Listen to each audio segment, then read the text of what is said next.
Pagi buat kita semua yang dikasihi Tuhan Yesus. Puji Tuhan, pagi hari ini kita kembali diberi kesempatan untuk merenungkan sedikit daripada firman Tuhan. Sebelumnya kita mau tundukkan hati kita mau satu dalam doa.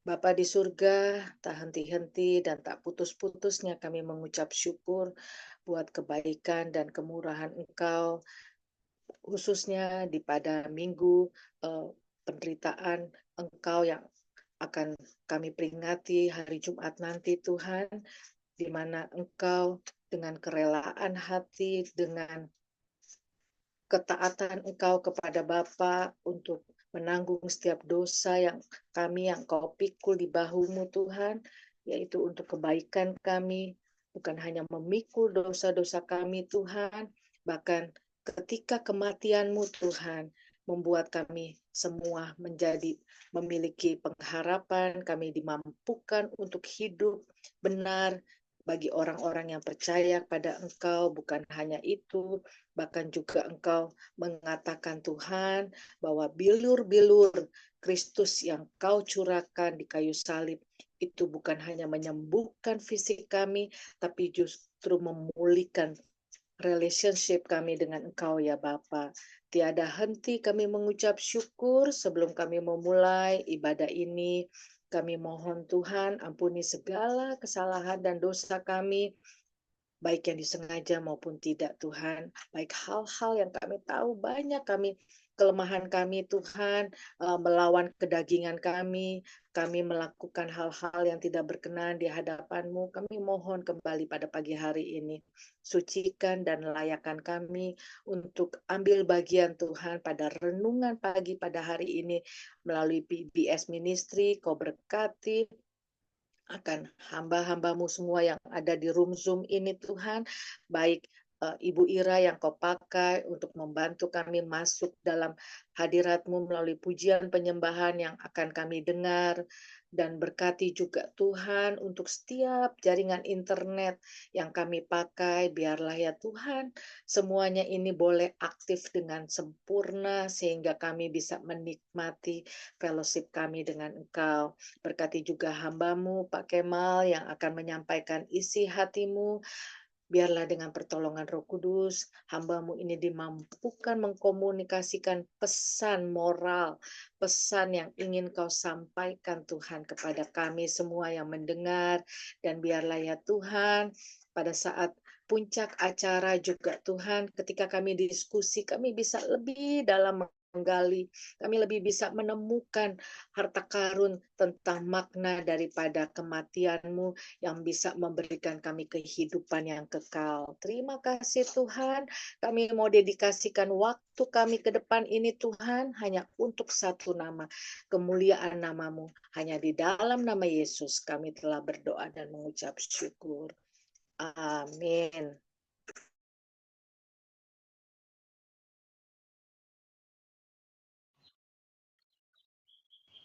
Baik, kita akan mendengarkan sebuah lagu sebelum kita masuk ke sharing firman Tuhan pagi ini.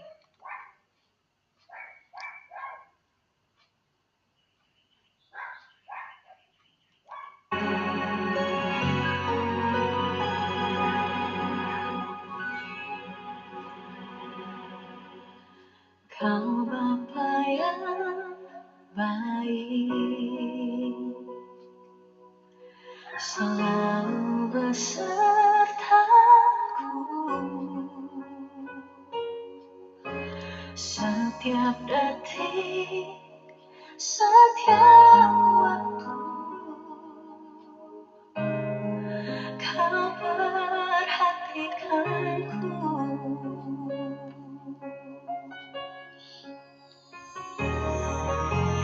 Kau Bapa yang setia,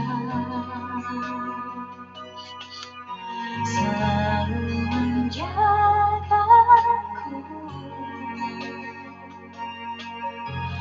Kau angkatku bila ku jatuh, Kau menopangku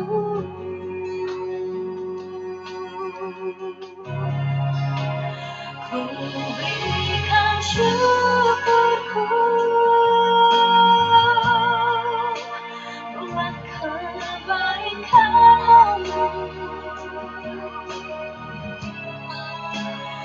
Ku berikan syukurku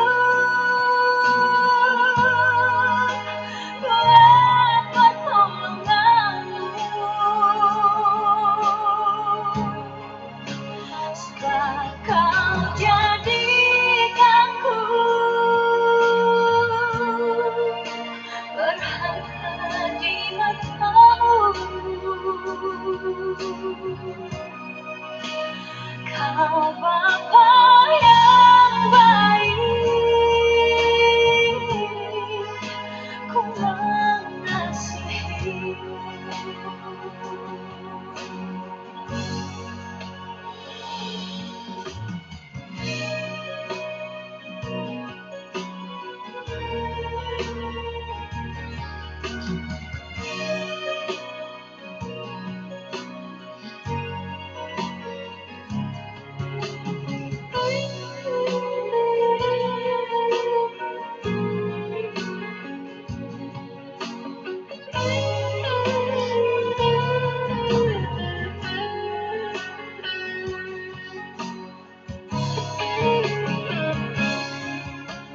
Kau Bapa yang setia, selalu menjagaku. Kau angkatku bila ku jatuh. Kau menopangku.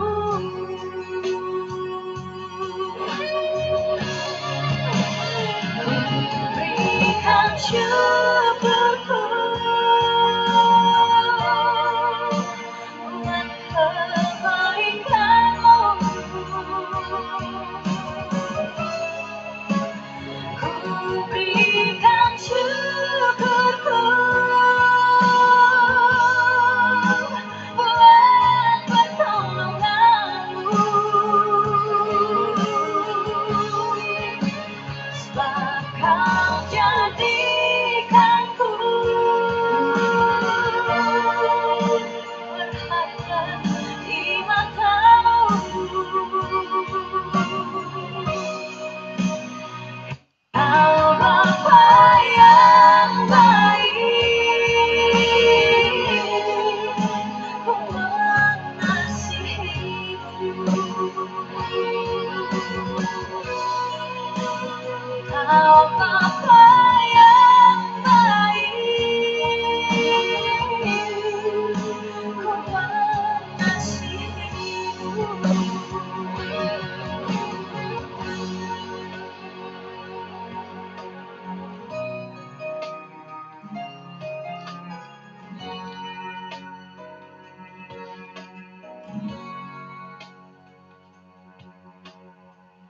Amin, amin, amin.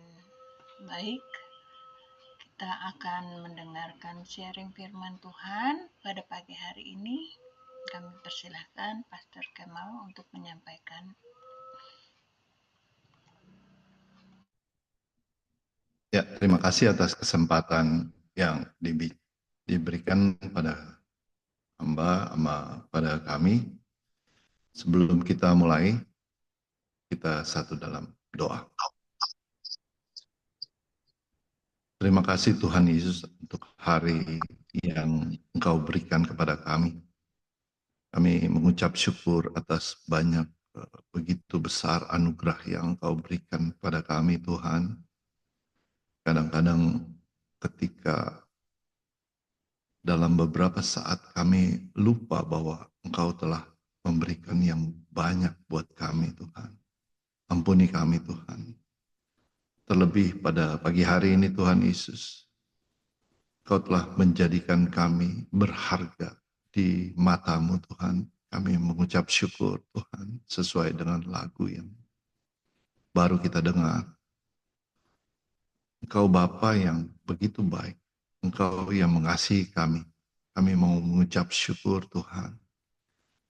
Terima kasih Tuhan. dalam beberapa menit ke depan, biarlah kami boleh fokus kepada firman-Mu Tuhan. Terlebih dahulu ampuni kesalahan dan dosa kami Tuhan. Layakkan kami Tuhan. Kami percaya Tuhan, tanpa campur tangan Engkau Tuhan, kami tidak akan bisa mengerti firman Tuhan. Tanpa pekerjaan-Mu Tuhan, untuk mengasihi Engkau aja kami tidak akan mampu Tuhan. Kami perlu Engkau Tuhan. Terima kasih Tuhan atas segala sesuatu yang Kau berikan. Kami naikkan doa kami ini di dalam satu nama, yaitu Yesus Kristus Tuhan dan Juru Selamat, penebus dosa kami.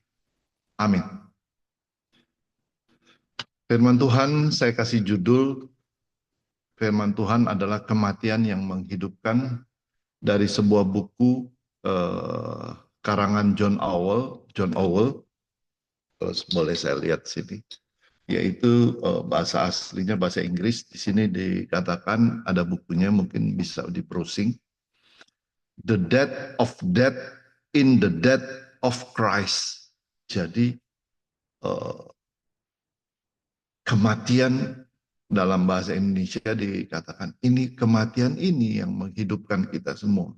Kematian Kristus itu sesuatu yang berharga bagi kita, bagi saudara dan bagi saya. Ya.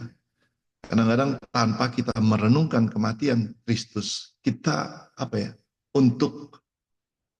sulit untuk menyelami ya segala sesuatu. Makanya ini adalah minggu-minggu Lent, bagaimana kita tetap dalam kondisi kita tetap merenungkan. Seperti yang saya udah bilang, kita nggak tahu kapan kita mati. Tetapi di sini Yesus tahu dalam dalam minggu depan dia sudah akan mengalami penyiksaan demi penyiksaan yang brutal. Ya, dia udah tahu ya. Dalam firman Tuhan hari ini kita lihat dari 1 Petrus yang ada di pengumuman, 1 Petrus 2 ayat 24, 1 Petrus 2 ayat 24. Boleh dibacakan? 1 Petrus 2 ayat 24. Saya rasa kita semua udah baca ya. Demikianlah firman Tuhan. 1 Petrus 2 ayat 24. Ia sendiri telah memikul dosa kita di dalam tubuhnya di kayu salib, supaya kita yang telah mati terhadap dosa hidup untuk kebenaran. Oleh bilur-bilurnya kamu telah sembuh. Amin. Terima kasih Bu Fani. Ia sendiri telah memikul dosa kita. Jadi Tuhan sendiri yang telah memikul dosa kita. Di dalam tubuhnya di kayu salib. Ya. Dia adalah Tuhan, seperti kita tahu. Dalam renungan kita sepanjang minggu-minggu ini, kita tahu bahwa Yesus sendiri yang memikul dosa kita di dalam tubuhnya, di mana di kayu salib. Ya. Dalam firman Tuhan hari ini, dari buku yaitu Kematian yang Menghidupkan, itu dikatakan dimulai dari doktrin penebusan yang universal. Ya, dikatakan di situ doktrin penebusan yang universal. Jadi penebusan Kristus itu universal. Adalah kalau kita belajar ya kemarin bagaimana kita itu dipilih. Ada banyak orang yang dipilih. Ketika kita dengar penebusan yang universal, di situ dikatakan ini adalah ajaran yang tidak alkitabiah. Ya, ajaran yang tidak itu sebetulnya itu merusak Injil. Ya, kata dalam konteks buku ini adalah bagaimana John Owen mengatakan itu adalah sesuatu yang tidak alkitabiah. Ya, kita mungkin bingung ya. Jadi bagaimana yang lain yang tidak tidak terpilih ya? Ya. Ketika kita tahu sekarang ya di dalam Galatia 1 ayat 8 ya, Galatia 1 ayat 8 saya boleh baca. Galatia 1 ayat 8 di sini dikatakan, tetapi sekalipun kami atau seorang malaikat dari surga memberitakan kepadamu suatu Injil yang berbeda dengan Injil berbeda dengan yang telah kami beritakan, yaitu yang telah siapa yang beritakan, yaitu Rasul Paulus. Rasul Paulus dapat langsung dari Kristus, yang telah kami beritakan kepadamu terkutuklah dia. Jadi dalam akhir-akhir kehidupan ini, dalam konteks Galatia itu ada juga pengajaran yang apa? Yang kalau dikatakan pengajaran Injil yang lain, ya.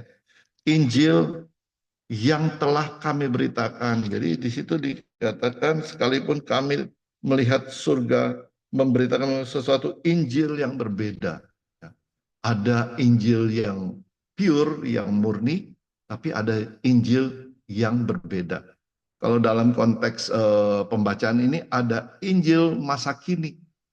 Nah, Injil masa kini, ya. Ini yang membuat kita itu kebingungan dalam konteks hari ini. Dalam masalah apa? Masalah penginjilan juga, bagaimana Injil yang berbeda itu, ya, di situ dikatakan pengajarannya dalam masalah kesuciannya itu berbeda gitu. Pembinaan dalam gereja, pelayanan pendeta, jemaat dan lain, di mana terjadi ketidakpuasan terhadap yang sudah ada, yang asli gitu, dari keasliannya, ya. Dan yang belum ada, yang belum terjadi. Ya, masalahnya adalah hilangnya pegangan kita kepada Injil yang Alkitabiah. Makanya banyak pengajaran kalau kita dengar di YouTube segala macam, ada yang bilang oneness lah, ada yang bilang beginilah. Karena mereka membelokkan, terus ada yang bicara mengenai bagaimana Injil kemakmuran lah, bagaimana kita itu penyakit itu datangnya dari iblis gitu. Jadi kita punya Kristus, kita nggak bakal sakit gitu. Jadi sesuatu yang berbeda dalam konteks ini. Jadi artinya apa? Injil sejati sudah ditukar dengan produk yang lain, produk-produk yang lain. Yang kelihatannya apa? Kelihatannya mirip, ya. Di situ dikatakan termasuk dalam hal-hal yang kecil, ya. Jangankan hal yang besar, hal-hal yang kecil pun mereka bisa rubah, ya. Sedang secara menyolok Injil yang berbeda ini berasal juga gagal menghasilkan apa? Menghasilkan penghormatan kepada Allah yang mendalam. Ya. Bagaimana kita tahu Injil, bagaimana kita menghormati Tuhan, bagaimana kita memuji Dia. Jadi penghormatan yang kepada Tuhan yang mendalam itu gagal. Ya. Penyesalan yang sungguh-sungguh, bagaimana kita harus benar-benar menyesal kalau kita ini orang berdosa. Khususnya untuk ketika kita menyalami, maksudnya kematian Yesus. Ketika kita tidak menyalami kematian Yesus, itu adalah oh ya, memang Yesus harus mati, betul gitu, memang betul untuk menyelamatkan. Mereka cuma tahu Yesus cuma untuk menyelamatkan. Bagaimana penderitaannya, seberapa besar penderitaannya itu, mereka nggak bahas mengenai itu, ya.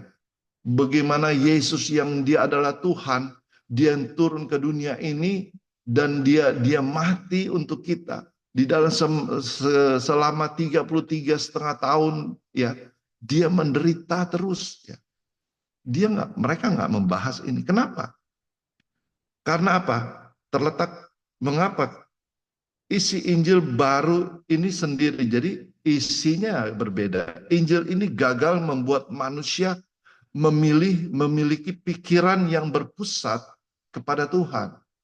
Jadi pikiran kita, fokus kita kepada Tuhan itu dalam pengajaran yang berbeda ini, sesuai dengan surat Galatia ini, itu apa ya?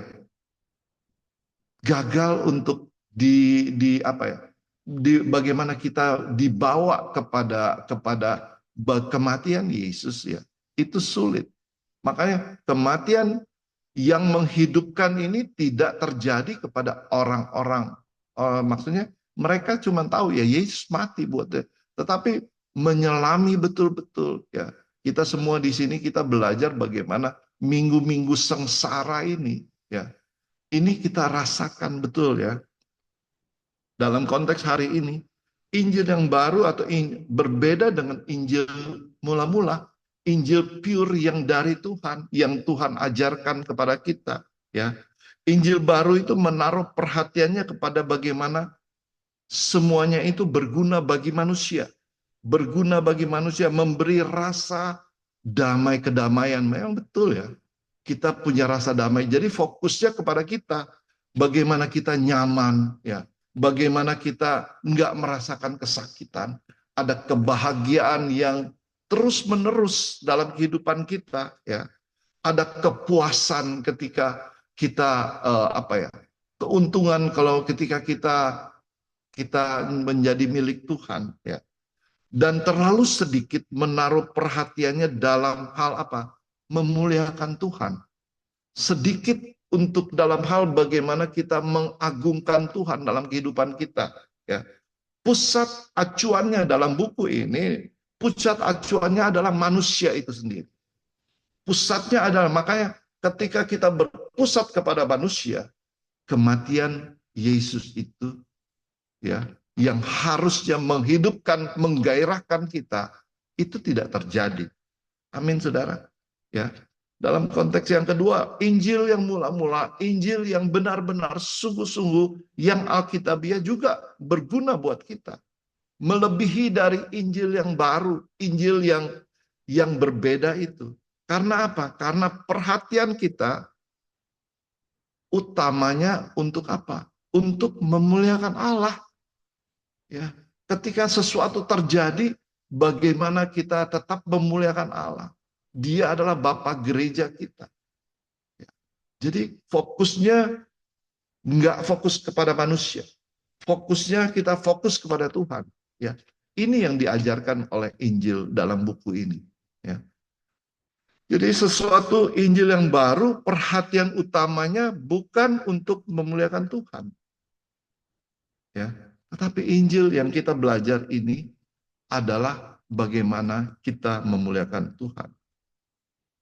Bagaimana dalam firman Tuhan pemberitaan kedaulatan Allah dalam kemurahan dan dalam apa?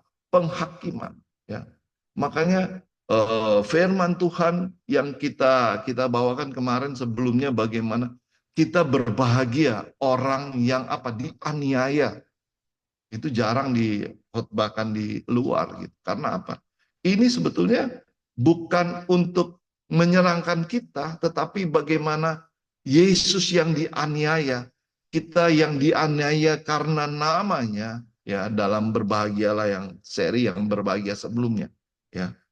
Fokusnya kepada Tuhan. Perintah kita untuk sujud menyembah Tuhan yang Maha Kuasa. Bagaimana kita menyembah Tuhan yang Maha Kuasa, yang padanya manusia bergantung kepada Yesus, kepada Tuhan. Kita itu bergantung untuk semua, karena semua kebaikan yang Tuhan berikan, ya, kepada kita. Makanya tadi, kau Bapa yang baik, dalam dia, kau Bapa yang baik, kau mengasihiku. Itu apa? Ketika kita ungkapkan bahwa Engkau adalah Bapa yang baik dalam kehidupan kita, ya, kita bergantung kepada Tuhan, ya, dan semua kebaikan baik yang alamiah maupun apa yang alam yang kita hadapi sekarang, maupun yang apa, maupun anugerah khusus yang Tuhan berikan kepada saudara dan saya. Keselamatan, anugerah khusus bahwa kita itu spesial di mata Tuhan. Kita betul-betul menghargai.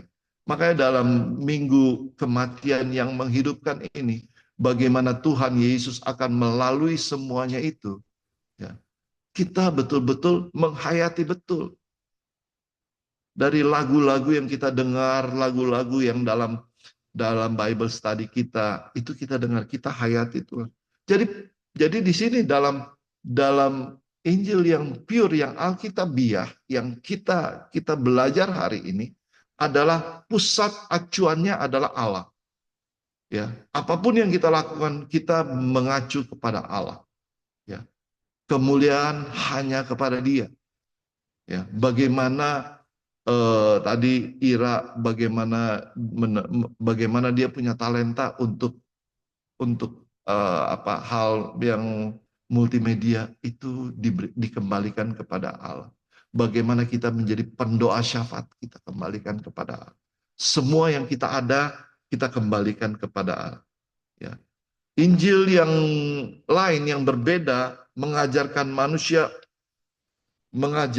manusia untuk Injil mula-mula, maksudnya Injil yang Alkitab yang mengajar kita untuk menyembah Allah, tetapi Injil yang berbeda, perhatiannya hanya khusus kepada manusianya saja.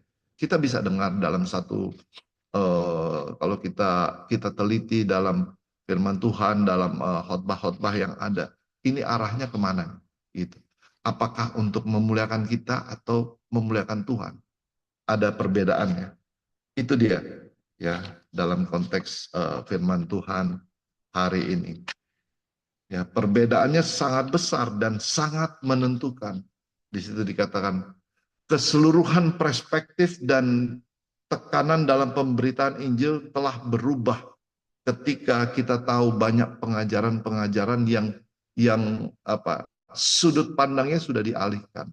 Larinya bukan kepada Tuhan, larinya kepada manusia. Ya. Perubahan kepentingan tersebut mengakibatkan perubahan dari isi dari firman Tuhan. Ya, bagaimana kita mengemas segala sesuatu untuk apa? Untuk kadang-kadang ya khotbah ini khusus buat A, si B, si C, enggak gitu. Kita melakukan kita memberitakan firman Tuhan untuk memuliakan Dia, bukan untuk kepentingan manusia itu sendiri. Ya. Jadi hari ini kita belajar banyak bagaimana kemarin kita belajar topik-topik yang ada dalam Injil Injil yang berbeda ini, kadang-kadang ya topik-topiknya bagaimana menyenangkan manusia, ya. Tetapi contoh topik tema yang ada yang seperti ketidakmampuan alamiah manusia untuk percaya. Ini satu topik. Jadi bagaimana kita itu untuk percaya aja kita nggak mampu, gitu. Ya, itu jarang dikhotbahkan di tempat-tempat. Kemudian apa? Pemilihan bebas Allah sebagai penyebab utamanya dalam penebusan. Bagaimana penyebab penebusan adalah karena apa? Allah memilih secara bebas. Ya, ini sesuai dengan firman Tuhan. Tetapi jadi tidak merupakan satu, tidak ada lagi di dalam khotbah-khotbah, ya, di dalam buku ini. Bagaimana jadi kenapa doktrin tersebut akan dikatakan ketika kita itu nggak ada gunanya gitu. Ketika kita bicara bahwa pemilihan bebas Allah, ya memang kita tahu kemarin kita belajar kan Allah punya kedaulatan, Allah punya manusia itu nggak bebas, ya. Manusia nggak bebas, tetapi Allah punya kedaulatan. Dia bisa memilih siapa aja, ya. Dia bisa memilih kita, puji Tuhan, ya. Jadi keuntungannya bukan untuk kita, tetapi untuk Tuhan, ya. Amin, saudara. Kita belajar ada beberapa hal lagi di sini. Isi buku ini Alkitab berkata bahwa kematian Yesus seperti satu pembayaran atas penebusan. Ya, kematian Yesus dikatakan kita tahu ya, kematian Kristus adalah suatu pembayaran untuk apa? Untuk membebaskan manusia dari dosa. 1 Petrus 1 ayat 18 dan 19. 1 Petrus 1 ayat 18 dan 19. Saya baca. Sebab kamu tahu bahwa kamu telah ditebus dari cara hidup yang sia-sia yang kamu warisi dari nenek moyangmu, itu bukan dengan barang yang fana, bukan pula dengan perak atau emas, melainkan dengan darah yang mahal. Ya, penebusan Yesus itu dengan darah yang mahal. Yaitu darah siapa? Darah Kristus, yang sama seperti darah anak domba yang tak bernoda dan tak bercacat. Ya, darah Kristus yang tak bernoda dan tak bercacat. Ya, darah Kristus yang nggak berdosa. Kita telah ditebus. Makanya di sana kematian Kristus adalah satu pembayaran, ya, untuk membebaskan manusia. Pertanyaan, apakah untuk semua orang, ya, atau untuk sebagian? Kalau kita lihat di Matius 20 ayat 28, Matius 20 ayat 28, di situ dikatakan sama seperti anak manusia. Matius 20 ayat 28. Kalau bisa baca cepat, karena ada banyak ayat juga. Sama seperti anak manusia, bukan datang untuk melayani, melainkan bukan datang untuk dilayani, mohon maaf, melainkan untuk melayani, untuk memberikan nyawanya, menjadi tebusan. Ya, kita itu ditebus, ya. Ditebus bagi banyak orang, ya, untuk memberikan nyawanya menjadi tebusan bagi banyak orang. Ya, apakah semua manusia atau sebagian manusia? Dalam kekristenan ada pandangan yang berbeda, ada banyak pandangan-pandangan yang berbeda. Ya, jika Kristus mati untuk semua orang, artinya apa? Allah tidak perlu memilih-milih. Ya. Tapi di sini kita belajar Allah ada doktrin pemilihan. Ya. Alkitab katakan Allah memilih orang tertentu. Artinya apa? Bukan tidak ada gunanya. Kristus mati bagi orang-orang yang percaya. Ya. Bagi saudara yang percaya, di situ Kristus mati untuk kita. Amin, saudara. Kalau kita katakan Kristus mati atau kematian Kristus adalah tebusan, pembayaran, maka semua manusia, coba kita renungkan ya. Maka semua manusia harus mempunyai kuasa untuk menerima atau menolak tebusan bagi diri mereka sendiri. Benar atau salah itu? Yang kedua, semua manusia sebenarnya ditebus oleh Kristus terlepas mereka tahu atau enggak. Ya. Semua manusia sebenarnya ditebus oleh Kristus terlepas mereka tahu atau enggak. Ya. Poin yang pertama tadi menyangkal ajaran Alkitab. Artinya apa? Semua manusia mempunyai kuasa, kita nggak punya kuasa untuk menerima atau menolak tebusan itu. Poin yang kedua, semua manusia sebenarnya ditebus, ya sebenarnya ditebus, nggak begitu gitu dalam Alkitab. Tidak sesuai dengan ajaran Alkitab. Amin, saudara. Kenapa? Kenapa nggak sesuai dengan ajaran? Di sini alasannya adalah manusia telah berada dalam keadaan yang tidak berdaya. Ketika kita jatuh dalam dosa, kita dalam keadaan tidak berdaya karena mati dalam dosa, mati dalam kerohanian kita. Dalam dirinya tidak ada kekuatan untuk datang kepada Yesus. Untuk datang kepada Yesus aja kita nggak ada kuasa apapun. Poin kedua menyatakan sebagian orang terhilang untuk selama-lamanya. Kita yang di luar Kristus, kita itu terhilang untuk selama-lamanya. Ya. Tujuan Allah mengirim Yesus apa sih sebetulnya? Apa tujuan Allah mengirim Yesus untuk mati? Ya. Tujuan Allah untuk kita harus mengenal siapa Yesus, ya.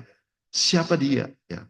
Lalu dalam firman Tuhan di sini Lukas 19 ayat 10 dikatakan, Lukas 19 ayat 10 dikatakan bahwa sebab anak manusia datang untuk mencari dan menyelamatkan yang hilang.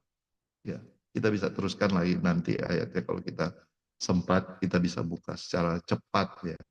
Markus 10 ayat 45 di situ dikatakan anak manusia datang untuk memberi nyawanya menjadi apa?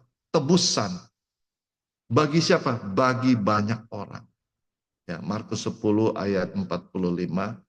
Galatia 1 ayat 4 di situ dikatakan yang pertama tadi bagaimana untuk mencari dan menyelamatkan. Yang kedua menjadi tebusan bagi banyak orang. Yang poin ketiga jadi apa? Galatia 1 ayat 4, maksud kedatangan Yesus Tuhan Yesus Kristus telah menyerahkan dirinya karena dosa kita untuk apa? Melepaskan kita dari dunia jahat. Titus 2 ayat 14 di situ kan untuk membebaskan kita dan mengkuduskan kita. Maka itu adalah tujuan Allah mengirim Tuhan Yesus. Jadi dalam pengertian dari atas tujuan kematian Yesus kematian Yesus adalah menyelamatkan, membebaskan, memurnikan, mengkuduskan, ya, menciptakan kita menjadi manusia yang bisa melakukan perbuatan baik. Makanya perbuatan baik ketika Yesus sudah ada di dalam kehidupan kita. Bukan karena kita baik baru kita menerima keselamatan karena Tuhan memilih mana yang baik, mana yang enggak. Kita diselamatkan dulu adalah anugerah Tuhan, kemudian kita melakukan perbuatan baik. Yaitu sesuai dengan firman Tuhan. Amin, saudara. Perikop yang lain dalam Alkitab, apa yang Yesus kerjakan? Yaitu bagaimana Yesus mendamaikan kita dengan Allah. Dia adalah juru damai. Dia adalah pendamai kita. Roma 5 ayat 1. Dia adalah pendamai. Banyak ayat firman Tuhan. Ya. Tujuannya apalagi yang Yesus kerjakan? Ya, kita diampuni dan dibenarkan. Kita diampuni. Bapak Ibu Saudara, kita diampuni dan dibenarkan bukan karena kita benar, enggak. Ya. Roma 3 ayat 24. Ya. Manusia, poin ketiga adalah bagaimana perikop yang lain. Manusia disucikan dan dikuduskan. Kita itu disucikan dan dikuduskan. Ibrani 9 ayat 14. Ibrani 9 ayat 14. Bisa dicatat ya. Kita, perikop yang lain dikatakan bagaimana Yesus kerjakan, yaitu kita diangkat menjadi anak-anak Allah. Kita diangkat menjadi anak Allah. Dan selanjutnya adalah bagaimana manusia menerima kemuliaan dari Tuhan dan hidup yang kekal. Amin, saudara. Jadi beberapa hal yang kita pelajari, ada beberapa hal lagi. Jadi di sini dikatakan Allah Bapa, Allah di situ Allah penebusan. Kita bicara mengenai penebusan ya. Siapa atau bagaimana dan apa? Biasanya kalau kita dapat kasus, kita pertanyaan yang pertama kita katakan siapa, bagaimana dan apa dalam buku ini. Ada 3 kata yang sangat menolong. Ketika ada tindakan yang terjadi, maka ada pelakunya. Contohnya ketika ada kematian Yesus, siapa pelakunya? Yesus. Ada cara yang dilakukan. Apa yang Yesus lakukan atau bagaimana Yesus melakukan? Siapa, bagaimana, dan apa hasilnya? Ya, bagaimana dan apa? Kalau kita lakukan, kita lihat siapa pelaku penebusan itu. Siapa pelaku penebusan itu? Kita bisa jawab nggak? Siapa sih pelaku penebusan? Kita tahu ya, Yesus. Ya. Tapi Alkitab, pelaku penebusan itu adalah Allah Tritunggal. Pelaku penebusan itu adalah Allah Tritunggal. Kenapa kita tahu di situ? Yang pertama adalah di sini dikatakan dalam buku ini, Allah Bapa pertama kita tahu, Allah Tritunggal apa? Allah Bapa. Allah Bapa pelaku penebusan. Ya. Bagaimana? Melalui dua cara di sini. Bapa menebus anaknya untuk mati. Ya. Yaitu Yesus ya. Bapa mengutus anak untuk mati menebus dosa manusia. Jadi pelakunya adalah Bapa. Bapalah yang menghukum Kristus karena apa? Karena dosa-dosa kita. Jadi harusnya kita yang menerima hukuman, tetapi Kristus yang bayar. Itu pun Bapa yang utus Kristus. Ya. Penjelasannya dalam poin pertama bagaimana pengutusan anak melibatkan Bapa, Allah Bapa mengutus dari rencana 1 Petrus 1 ayat 20.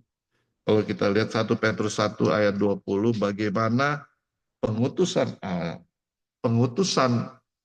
anak adalah rencana awal. Weni bisa baca? Ia telah dipilih sebelum dunia dijadikan, baru dinyatakan pada zaman akhir demi. Ya. Di situ dikatakan ia telah dipilih sebelum dunia dijadikan. Jadi pengutusan ya, Yesus dipilih sebelum zaman akhir. Bapa memberikan anaknya seluruh kemampuan untuk melaksanakan. Jadi untuk melaksanakan itu Bapa memberikan anak ya, memberikan Yesus. Yohanes 3 ayat 34. Ada yang boleh baca? Ini menjelang terakhir jadi kita bisa buka Alkitab. Jadi itu adalah pengutusan Bapa. Yohanes 3 ayat 34. Yohanes 3 ayat 34. Matius 4. Demikianlah firman Tuhan. Yohanes 3 ayat 30. 4. Yohanes 3 ayat 30, Pastor. Oh, 30. 34. Ia Ya. Ia harus makin besar, tetapi aku harus makin kecil. Amin. 30, 3 ayat 34 dan 35. Jadi Yohanes 3 ayat 34. 34. Inilah anak Allah. Bami di sini. Dan aku telah melihatnya dan memberi kesaksian. Dan aku telah melihatnya dan memberi kesaksian, ya inilah anak Allah. Yohanes 3 ya, Mami Yohanes Tina. 3 ayat berapa, 3 Pastor? ayat 34. 3 ayat Ya. 34. Itu Yohanes Iya. 1, Mam. Itu Yohanes 1. Yohanes 3. Yohanes 1. Oh. Yohanes 3. Yohanes 3. Yohanes 3 ayat 33 sampai Ayat 34 sampai 35. Mana ya, Lisa? ya, 34 sampai 35. Sebab siapa yang diutus Allah, dia yang menyampaikan firman Allah. Karena Allah menurunkan rohnya dengan tidak terbatas. Ya, Lisa. 35. 35. Bapa mengasihi anak dan telah menyerahkan segala sesuatu kepadanya. Ya. Barang siapa percaya kepada anak, ia beroleh hidup yang kekal. Tapi barang siapa tidak taat kepada anak, ia tidak akan beroleh hidup, melainkan murka Allah tetap ada di atasnya. Amin. Yohanes Ya, 3. terima kasih Mami. Ya. Jadi di sini adalah yang poin kedua, Bapa memberikan anak seluruh kemampuannya. Di sini katakan, sebab siapa yang mengutus Allah, sebab siapa yang diutus Allah, dialah yang menyampaikan firman Allah. Karena Allah mengaruniakan rohnya, roh Allah dengan tidak terbatas. Jadi kemampuan untuk Yesus itu diberikan Allah Bapa. Bapa mengasihi anak. Di situ dikatakan Bapa mengasihi anak, telah menyerahkan segala sesuatu kepadanya. Ya. Jadi di sini adalah pelakunya, kita tahu penebusan itu Yesus memang betul. Tetapi dalam Alkitab Allah Tritunggal, ya. Bagaimana ada pekerjaan Bapa juga, ya. Penjelasan yang nomor 2, bagaimana Bapa telah menghukum Kristus, di situ dikatakan 2 Korintus 5 ayat 21. 2 Korintus 5 ayat 21, kita punya waktu sedikit lagi. 2 Korintus 5 ayat 21. Siapa yang bisa cepat? 2 Korintus 5 ayat 21. Dia yang tidak mengenal dosa telah dibuatnya menjadi dosa karena kita, supaya dalam dia kita dibenarkan oleh Allah. Ya. Ia, Yesus yang tidak mengenal dosa telah dibuatnya. Coba ini kita lihat 2 Korintus, saya mau lihat, saya belum dapat tadi. 2 Korintus 5 ayat 21. Dia yang tidak mengenal dosa telah dibuatnya, nyanya huruf besar. Jadi Yesus itu dibuatnya menjadi dosa karena kita, supaya di dalam Yesus kita dibenarkan oleh Bapa. Jadi Yesus di sini dikatakan Bapa yang menghukum Kristus, ya, menghukum Kristus karena dosa kita. Makanya kita harus menyelami betul-betul. Kita yang berdosa, tetapi dosa kita diberikan kepada Yesus. Maka ini satu ayat yang luar biasa. Kristus itu menderita untuk menggantikan kita. Kristus telah memikul seluruh dosa-dosa kita. Ya, semuanya yang dilakukan adalah Kristus. Ya. Kedua, anak Allah anak Allah adalah pelaku penebusan. Kita tahu Yesus adalah pelaku penebusan. Allah anak jadi dengan penuh kerelaan, Yesus itu rela untuk melakukan apa yang telah direncanakan Bapa untuk menyelamatkan kita. Kristus adalah pelaku penebusan itu. Yohanes 4 ayat 34, di situ kan, makananku ialah melakukan kehendak Dia yang mengutus aku dan menyelesaikan pekerjaanku. Ya. Itu adalah makanan Yesus. Ya. Dia rela meninggalkan kemuliaannya dan mengambil rupa seorang manusia. Ibrani 2 ayat 14. Itu yang Yesus lakukan. Rela untuk apa? Untuk meninggalkan kemuliaannya. Makanya ketika kita menyelami betul-betul apa yang Yesus kerjakan dalam kematian yang menghidupkan kita, itu dia meninggalkan kemuliaannya. Ibrani 2 ayat 14. Kalau kita lihat ayat 13 ya juga begitu. Anak-anak yang telah diberikan Allah kepadanya. Allah yang memberikan kepada siapa? Kepada Yesus. Kerelaan itu, dia rela untuk menderita. Bagi siapa? Bagi kita, bagi saudara dan saya. Yesus bersedia memberikan dirinya untuk sebagai korban. Ya. Ada kerelaan. Yohanes 10 ayat 17-18 di situ dikatakan, Bapa mengasihi aku oleh karena aku memberikan nyawaku.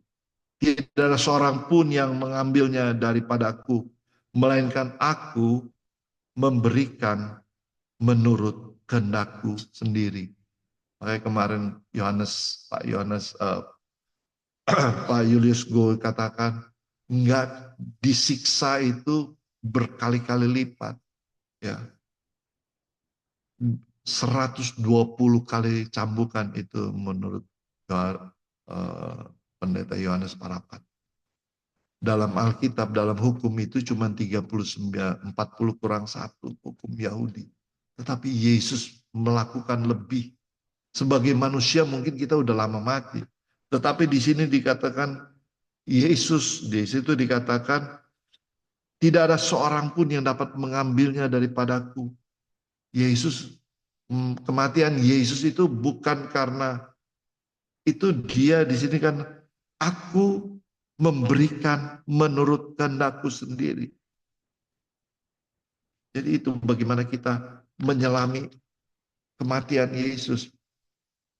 Pelaku penebusan yang lain yang terakhir adalah bagaimana Roh Kudus. Ini yang terakhir. Ya, 3 hal dalam Roh Kudus bekerja sama-sama dengan Bapa dan Yesus dalam penebusan. Ya, tubuh jasmani yang dipakai kalau kita lihat Matius 1 ayat 18. Matius 1 ayat 18, Mami boleh baca? Matius 1 ayat 18, Mami. Matius 1 ayat 18.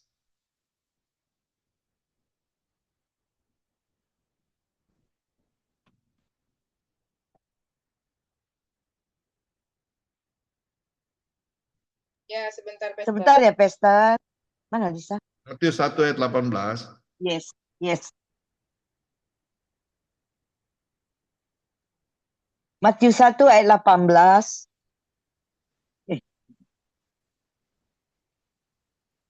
Sebentar, Pastor. Ya, nggak apa-apa. Matius 1 ayat 18. Ini ayat terakhir. 1 ayat 18. Lisa udah bikin ini. 1 ayat 18. Ya. Kelahiran Yesus Kristus adalah seperti berikut. Pada waktu Maria ibunya bertunangan dengan Yusuf, ternyata ia mengandung dari Roh Kudus sebelum mereka hidup sebagai suami istri. Karena Yusuf Ya, suami dia mengandung dari siapa? Dari Roh Kudus. Roh Kudus. Ya, Roh Kudus itu berperan dalam kelahiran Yesus ya. Firman Tuhan ketika anak memberikan dirinya sebagai korban, ia melakukannya oleh Roh Kudus. Ibrani juga katakan roh yang kekal telah mempersembahkan dirinya sendiri kepada Allah sebagai persembahan yang tidak bercacat. Ya. Ada banyak firman Tuhan bahwa Roh Kudus itu berperan juga. Jadi pelaku penebusan yang kita tahu bagaimana kita menghidupkan kita, kematian yang menghidupkan kita, itu adalah pekerjaan Allah Tritunggal. Semua tergabung di dalam siapa? Kristus, di dalam Bapa, di dalam Anak, yaitu Yesus Kristus, di dalam Roh Kudus. Ya, amin, saudara. Kita tutup dalam doa. Terima kasih Tuhan untuk hari ini. Kami tahu kami boleh menyelami bahwa kematian Kristus yang menghidupkan, memampukan kami untuk melakukan apa yang Engkau kerjakan Tuhan. Sebagaimana Yesus telah menyelesaikan pekerjaannya Tuhan. Yesus telah memikul salib yang begitu berat Tuhan.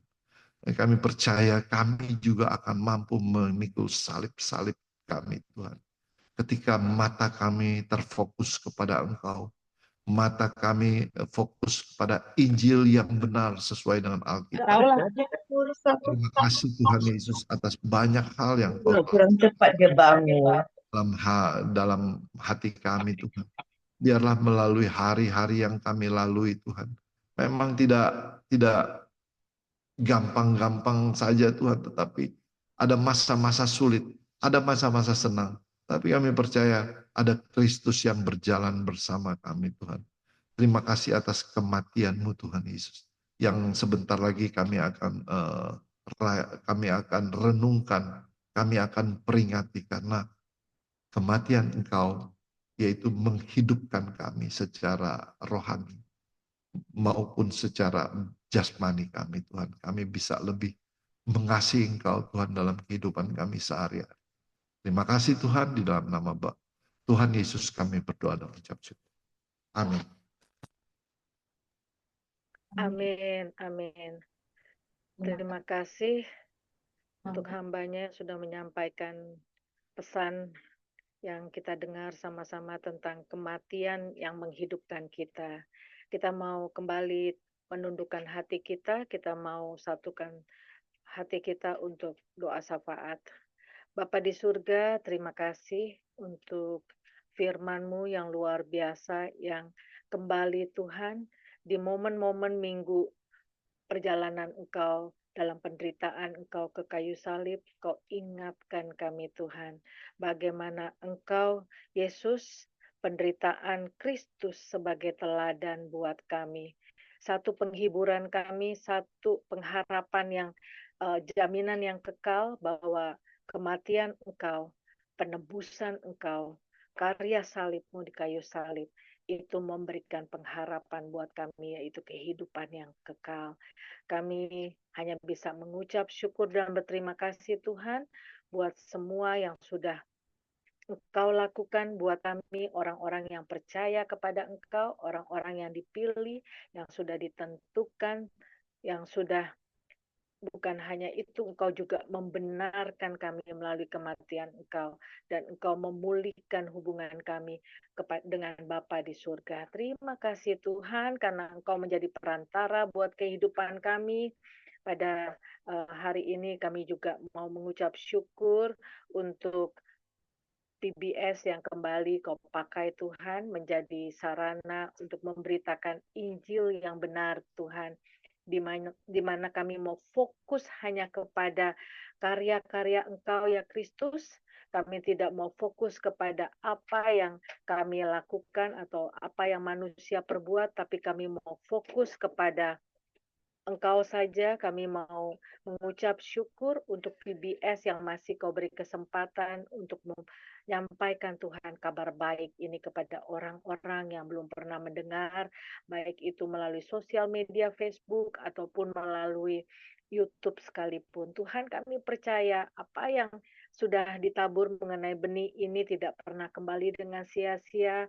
Pada saat ada jiwa-jiwa Tuhan yang sedang berbeban berat, yang sedang mengalami penderitaan, mereka boleh mendapatkan kekuatan dan penghiburan. Terima kasih Tuhan, kami juga menyerahkan akan Ibu Ira yang sudah Kau pakai di sini Tuhan, untuk membawa kami tadi masuk ke dalam hadirat-Mu. Kau berkati apapun yang menjadi kerinduan Ibu Ira, Bapak Ivan, anak-anak, menantu, dan cucu-cucu. Kami percaya Engkau yang akan menolong. Tuhan, kami juga teringat akan Rolof, adik daripada Ibu Ira, yang kemarin baru ditemukan ada herpes di kepalanya. Tuhan, kami tahu secara manusia kami sedih, kami kaget, tapi kami kembali Tuhan mengingatkan bahwa apapun yang Engkau izinkan Tuhan melalui kesaksian firman pada hari ini kami belajar Tuhan. Engkau mengatakan Tuhan bukan hanya rohani kami Tuhan yang dipulihkan, tapi juga jiwa kami biarlah di dalam kondisi keterbatasan, kelemahan, Rolof, dia boleh Tuhan spesial datang kepada Engkau, mencari Engkau, dia boleh merasakan kebaikan dan kemurahan Kristus Tuhan, walaupun secara keadaannya sulit untuk bisa mengucap syukur, tapi biarlah Roh Kudus yang di dalam Rolof memampukan dia Tuhan bisa mengucap syukur bahwa Engkau mempercayakan ini, Engkau juga yang akan bersama-sama dengan dia memampukan Rolof melewati situasi-situasi yang sulit. Berkati akan tenaga medis, berkati akan obat atau apapun yang vitamin yang masuk ke dalam tubuh Rolof, biarlah itu bisa memulihkan daripada herpes di kepala dan penyakit yang lainnya, karena kembali kami Kau ingatkan oleh bilur-bilur-Mu kami semua disembuhkan, bukan hanya rohani tapi juga fisik. Terima kasih Tuhan, kami juga menyerahkan akan Ibu Tirsa Tuhan, dengan Bung Kris, dengan Keisha anak mereka, bahkan dengan saudara-saudara yang bersama dengan mereka, ada Leni, ada Harvey, yang kami mengucap syukur Tuhan kemajuan terapi yang sudah dilewati oleh Harvey. Kami percaya ini semua juga adalah anugerah. Biarlah melalui keluarga ini kesaksian kehidupan mereka boleh memberitakan akan Injil, kabar baik tentang bagaimana ketika mereka mengandalkan Engkau, ketika mereka memiliki penebusan dalam kehidupan mereka, mereka selalu diselamatkan dalam setiap perkara dalam kehidupan mereka. Terima kasih Tuhan, kami juga menyerahkan akan Mbak Devi Tuhan, Mbak Debbie Tuhan yang tadi sempat bergabung dengan kami Tuhan, biarlah apapun yang menjadi kerinduannya, Kau yang menolong, Kau yang membuka jalan tepat pada waktunya, biarlah Mbak Debbie bisa kembali Tuhan, menikmati kebaikan dan kemurahan Engkau, bukan hanya dia membaca atau melihat dari firman saja, tapi dia bisa mengalami kebaikan dan kemurahan Engkau dalam kehidupannya.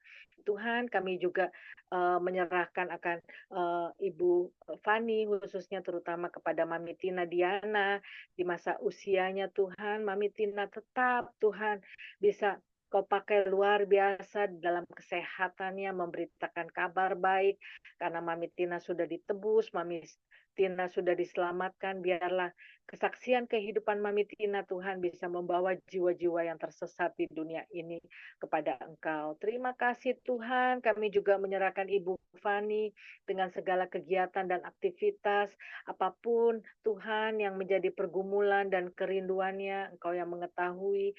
Kami percaya Tuhan, pertolongan-Mu selalu tepat pada waktunya. Engkau juga yang akan membantu Ibu Fani tetap teguh dan kuat ketika menantikan waktu daripada Engkau. Tuhan, kami juga menyerahkan akan Ananda Daniel, apakah sudah tiba di kantor atau belum. Kami percaya penyertaan Engkau, perlindungan Engkau ada dalam kehidupannya. Kami juga teringat Tuhan mau menaikkan doa di mana akan ada penilaian daripada kantornya untuk Daniel. Tuhan, biarlah Daniel mencari Engkau. Dia sudah mempersiapkan dengan belajar, tapi biarlah Daniel mempersiapkan dan hatinya untuk mencari kepada Engkau, yaitu satu-satunya penolong dalam kehidupannya, baik itu dalam pekerjaan. Biarlah Daniel bisa melihat apapun Tuhan hasil, bahwa ada pekerjaan Engkau di sana yang bisa membawa Daniel mendapatkan hasil yang terbaik, Tuhan. Kami juga percaya pasangan hidup yang takut akan Engkau, pasangan hidup yang mengasihi Engkau, dan bahkan pasangan hidup yang membawa Daniel semakin lebih melekat kepada Engkau, semakin mengasihi Engkau, itu akan menjadi bagian kehidupan Daniel. Terima kasih Tuhan, kami juga menyerahkan untuk hamba-hambamu yang lain, di mana Pastor Julius Go dengan istri dan anak-anak. Biarlah kami percaya Tuhan, penyertaan Engkau, pertolongan Engkau selalu menjadi bagian kehidupan mereka. Kami juga menyerahkan juga Tuhan, hambamu yang lain, Bapak Pendeta Yohanes Parapat, dengan Mama Grace, dengan Grace, Shalom dan Mercy, Tuhan, dimanapun mereka berada Tuhan, pagar perlindungan-Mu, tuntunan daripada Roh Kudus yang kami percaya yang selalu beserta dengan mereka, baik itu dalam pekerjaan sehari-hari, dalam pelayanan, dalam bisnis mereka, baik itu juga untuk anak-anaknya dalam sekolah. Kami percaya Tuhan, Kau memakai keluarga kecil ini untuk menjadi alat yang memberitakan kabar baik kepada orang-orang yang mereka temui. Tuhan, kami juga menyerahkan akan Ibu Linda dengan Pak Wawan, suaminya, dengan keenam anak mereka dimanapun mereka berada. Tuhan, kasih kemurahan Engkau lebih daripada cukup untuk mereka menjalani kehidupan ini. Kau berkati mereka dalam pelayanan mereka, dalam pekerjaan mereka, dalam pendidikan untuk anak-anaknya juga Tuhan. Kami percaya Tuhan, kasih kemurahan-Mu terus Kau curahkan kepada mereka Tuhan. Biarlah mereka yang Kau pakai sudah menjadi garam dan terang, mereka boleh membagikan rasa, mereka boleh menjadi kesaksian yang hidup buat orang-orang yang mereka temui. Tuhan, kami keingat akan Mbak Nori Tuhan, dimanapun dia berada, di mana opung yang dijaga kemarin jatuh. Tuhan, pemulihan yang daripada Engkau memampukan opung Tuhan dalam keadaan kesakitannya. Dia boleh mencari Engkau, dia boleh merasakan Tuhan kasih Engkau yang memulihkan dia Tuhan. Pada saat ini juga Tuhan, kami percaya Mbak Nori, apapun yang menjadi kerinduannya Tuhan, Engkau yang akan menolong dengan kasih kemurahan Engkau. Tuhan, kami juga teringat untuk agenda kami tanggal 18, di mana PBS kami sama-sama akan berkumpul untuk memperingati Tuhan, untuk kami merenungkan akan kematian Engkau di Jumat Agung, di mana kematian Engkau yang mati untuk menebus dosa-dosa kami, menebus pelanggaran-pelanggaran kami, kematian-Mu yang membawa kami memiliki kehidupan Tuhan. Tuhan, biarlah Engkau yang telah memimpin terlebih dahulu di depan Tuhan, Engkau yang memberkati pertemuan nanti, setiap firman yang disampaikan oleh hamba-Mu, Bapak Dr. Yohanes Parapat. Kau berkati mulutnya untuk bisa menyampaikan dan bisa menguatkan iman kami, bahkan bisa meneguhkan kami Tuhan akan tujuan keberadaan kami di dunia ini. Kau berkati pertemuan nanti Tuhan, biarlah ada sukacita, ada damai sejahtera, terutama ada kemuliaan yang kami bisa naikkan kembali kepada Engkau. Tuhan, kami menyerahkan bangsa dan negara kami. Tuhan, kami tahu hati-Mu ada pada bangsa kami ini. Kau berkati bangsa kami Tuhan, kami rindu bangsa kami dilawat oleh Engkau. Tidak ada satupun yang luput daripada anugerah-Mu Tuhan. Kau berkati bangsa ini menjadi bangsa yang keadilan yang merata bagi seluruh rakyat Tuhan. Indonesia di sini bukan hanya kemakmuran, tapi semuanya ini Tuhan, kami rindu untuk tidak ada satupun yang luput dari kabar baik tentang kematian Engkau yang menghidupkan orang-orang yang mau percaya kepada Engkau. Terima kasih Tuhan, kami mau tutup doa kami dengan doa Bapa kami seperti yang Kau ajarkan. Mari kita sama-sama buka suara. Bapa kami yang ada di surga, dikuduskanlah nama-Mu, datanglah kerajaan-Mu, jadilah kehendak-Mu di bumi seperti di surga. Berikanlah kami pada hari ini makanan kami yang secukupnya, dan ampunilah kami akan kesalahan kami, seperti kami juga mengampuni orang yang bersalah pada kami. Dan janganlah membawa kami ke dalam pencobaan, tapi lepaskanlah kami daripada yang jahat, karena Engkaulah yang punya kerajaan dan kuasa dan kemuliaan sampai selama-lamanya. Amin. Dipersilakan hambanya untuk doa berkat. Kita menerima berkat dari Tuhan, kita mengangkat kedua tangan kita. Diberkati orang yang mengandalkan Tuhan, yang menaruh harapannya pada Tuhan.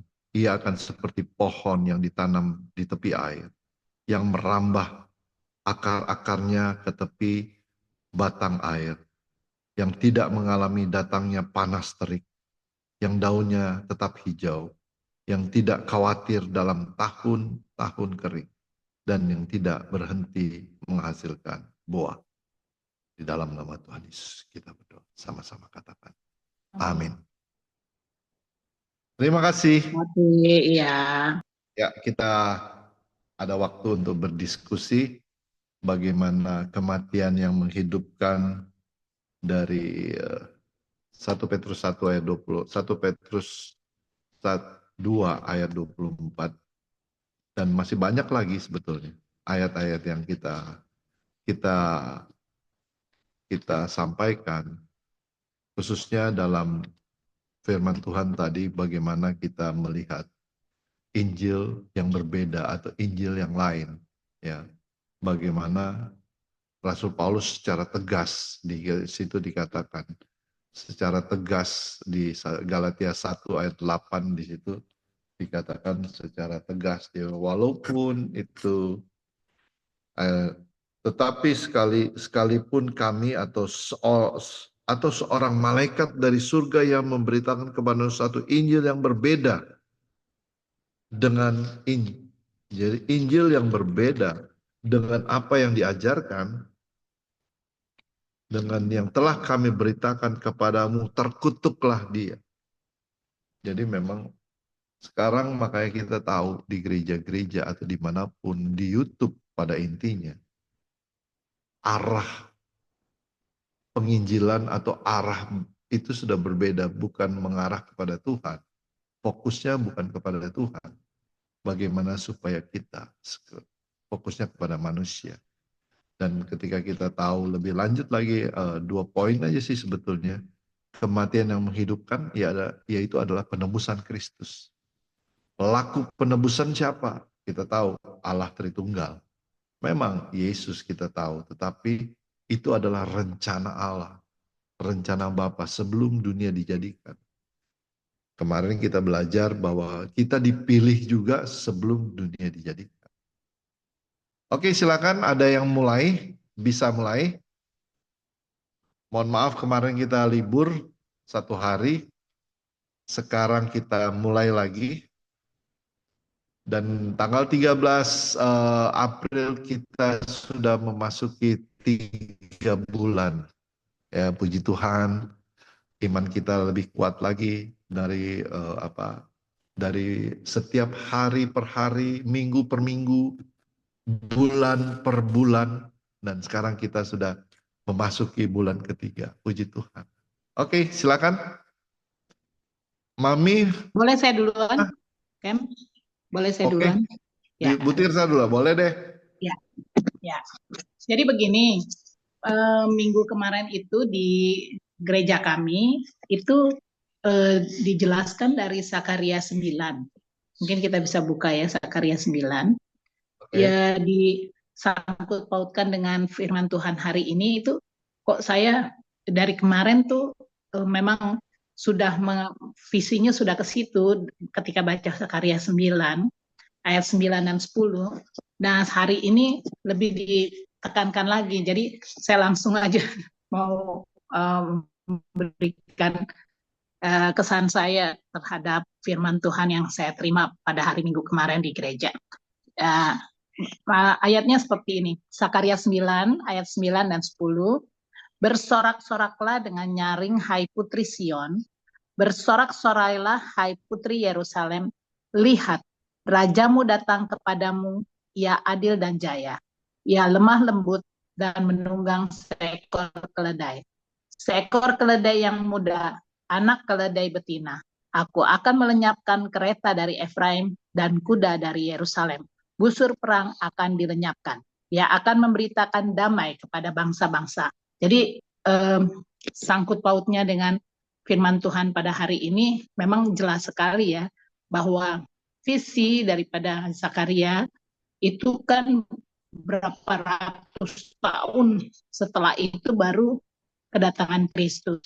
Namun dari yang lalu itu sudah divisikan, sudah dimisikan bahwa akan ada kedatangan seorang raja ya yang bisa dikatakan sesuai dengan firman yang hari ini kita renungkan bersama.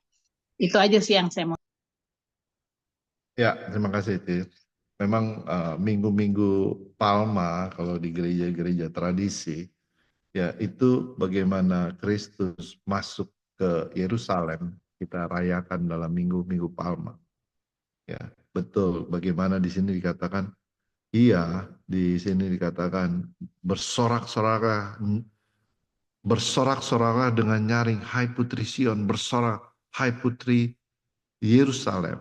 Ya, ayat 10-nya gitu. Ia melenyapkan kereta-kereta dari Efraim dan kuda-kuda dari Yerusalem, busur perang akan dilenyapkan dan ia akan memberitakan damai pada bangsa-bangsa. Ya, konteksnya connect sama firman Tuhan hari ini, betul. Gitu. Karena apa ya? Ini memperingati land itu. Tetapi kalau dalam konteks Jumat Agung, ya dalam konteks Jumat kita memperingati bukan bersorak-sorai sebetulnya. Kita memperingati bagaimana penderitaan Yesus, ya.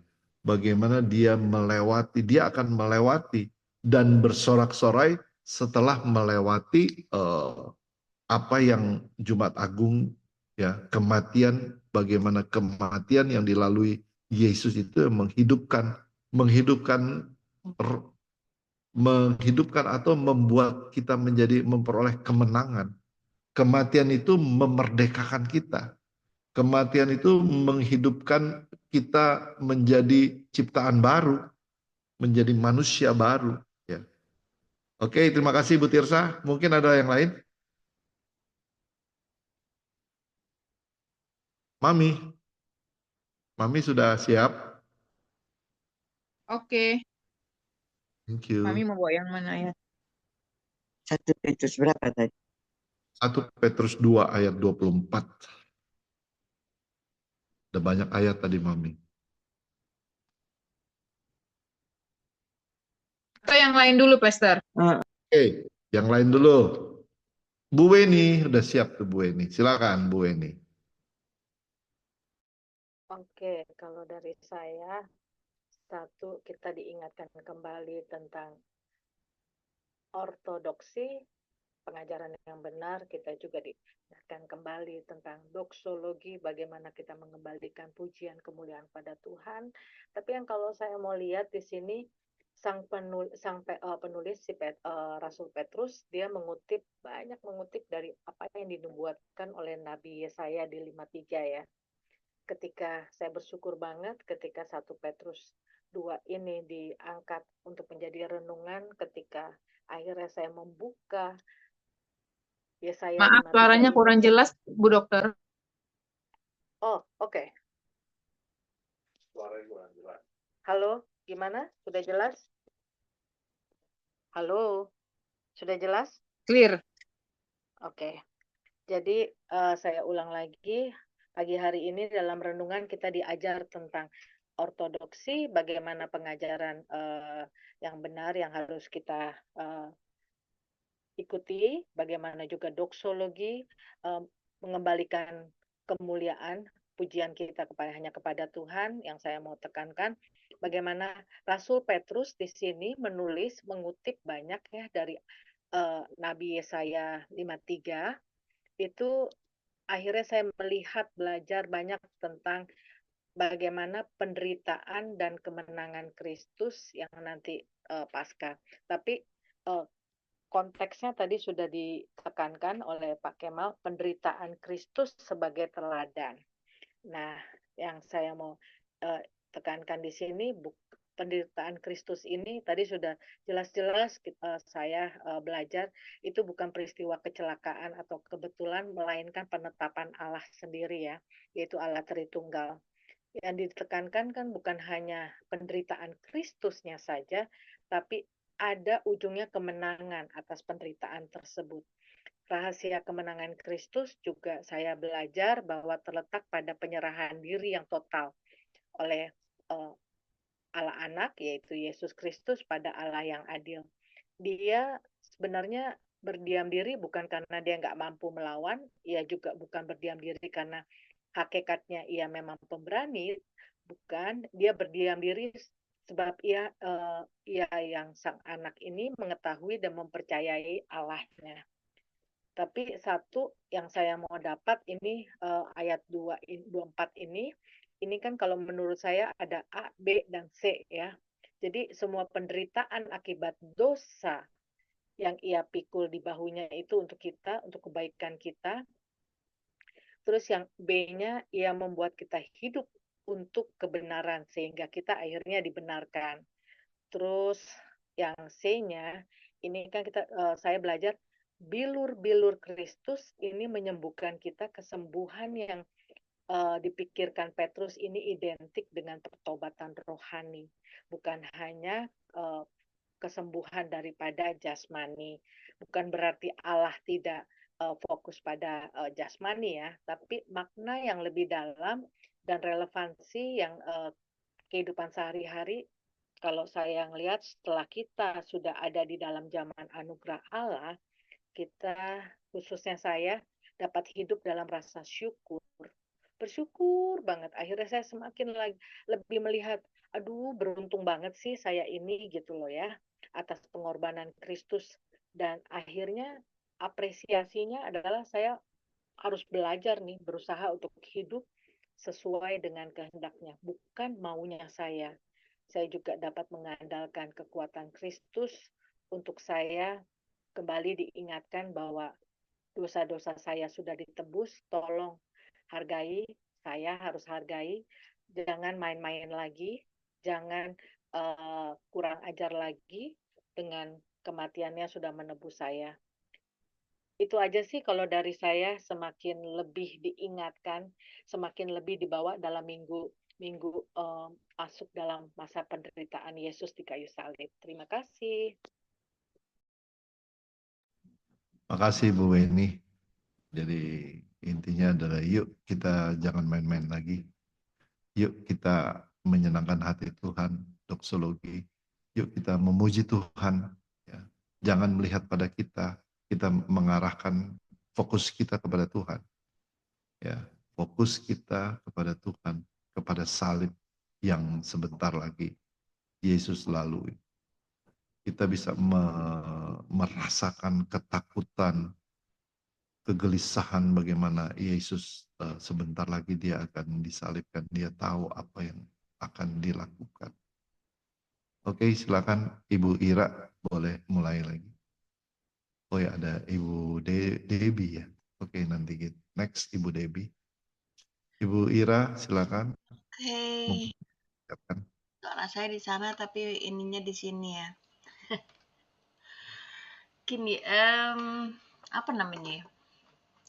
Tadi itu ada saya dapatkan di sini itu menarik ya mengenai karya penebusan ini. Tadi di awal kan pastor sudah apa namanya kematian yang menghidupkan itu judul dari ini ya. Tapi di akhir itu ada penjelasan mengenai karya penebusan.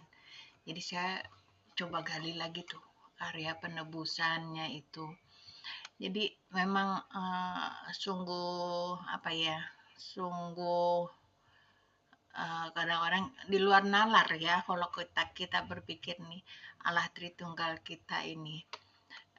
Allah Bapa itu perancang penebusan di sini ya, dituliskannya begitu karena begitu begitu besar kasih Allah kepada dunia ini sehingga ia mengaruniakan anaknya yang tunggal dan seterusnya seperti yang tertulis di Yohanes 3 ayat 16. Jadi dikatakan di sini inisiator penebusan gitu ya. Jadi kalau pada saat itu tidak ada inisiasinya dari Allah Bapa mengutus anaknya terus menerima menjadi korban berkenan atas karena Allah Bapa hanya berkenan kepada apa namanya korbannya yang suci, yang kudus gitu ya, itu Kristus itu sendiri. Jadi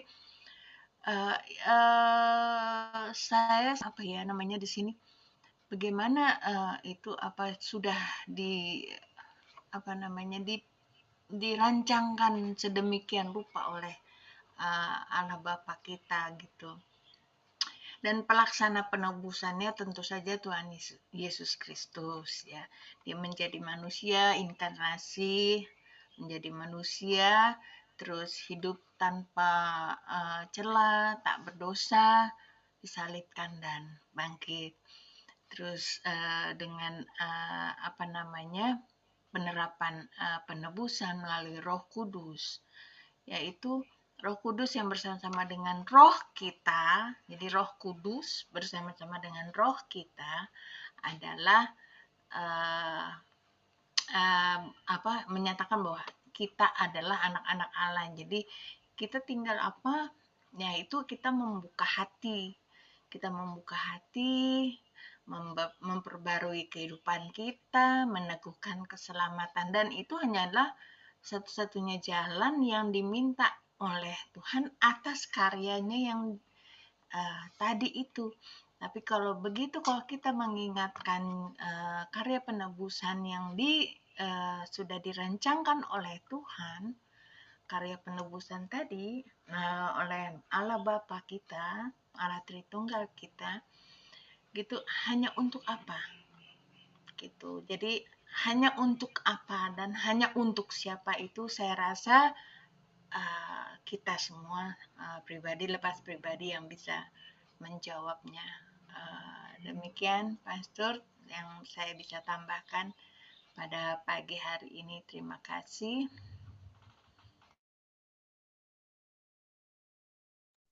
Terima kasih. Ya, jadi pelaku penebusan itu Allah Tritunggal. Fungsinya buat apa?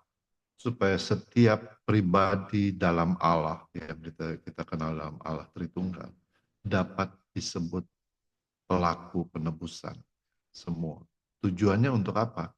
Tujuan untuk kita bisa membedakan pekerjaan dari tiap-tiap pribadi ilahi itu. Kenyataan dari penebusan itu bukan 3 sih sebetulnya, tetapi hanya 1, yaitu Allah yang Esa. Oke, silakan ada yang lain. Ya, Mami dulu. Oh, Mami Oke. boleh. Ya, ayat 21 ya, yang 1 Petrus 2 ini. Sebab untuk itulah Kamu dipanggil karena Kristus telah menderita untuk kamu.